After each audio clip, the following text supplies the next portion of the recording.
இசையின் பாதுகாவலர் ஸ்ரீ தகாராம் பீல், பத்மஸ்ரீ 2026. மூல்சாகர் கிராமம், ஜெய்சல்மேர், ராஜஸ்தான். பீல் குடும்பத்தில் ஒரு சிறுவன் பிறந்தான். தகாராம் பீல் இந்தியாவின் பழமையான நாட்டுப்புற இசைக்கருவி அல்கோசாவில் ஒரு சிறந்த கலைஞராக உயர்ந்தார். அல்கோசா வாசிக்கிறது ரொம்ப கஷ்டம். ரொம்ப நேரம் இடைவெளி இல்லாம ஒரே மூச்சுல தொடர்ந்து வாசிக்கணும். அப்பதான் தெளிவான ஒலி வரும்.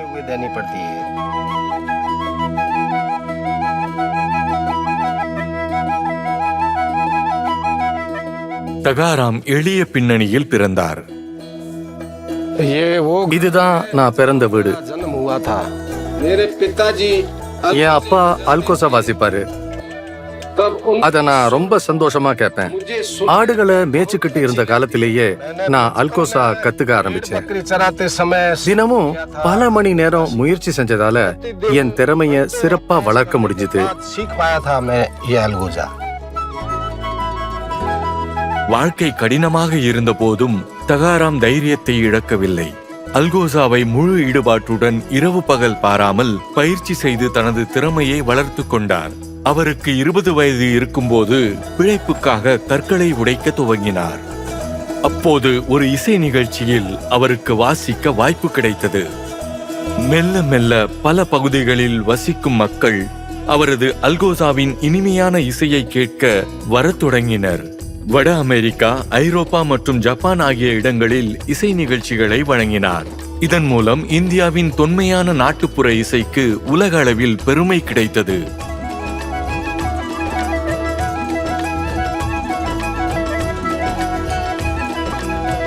இப்போது தகாராம் பீல் தனது கிராமத்தில் அல்கோசா இசை பள்ளி ஒன்றை நடத்தி வருகிறார்.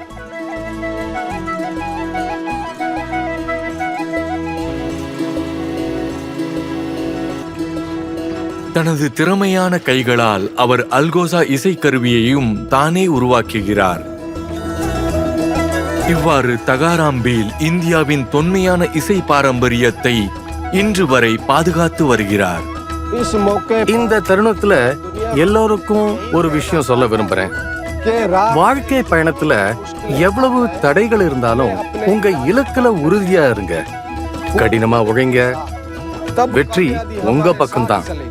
ஜெய் ஹிந்த். ஸ்ரீ தகாராம் பீல், பத்மஸ்ரீ 2026.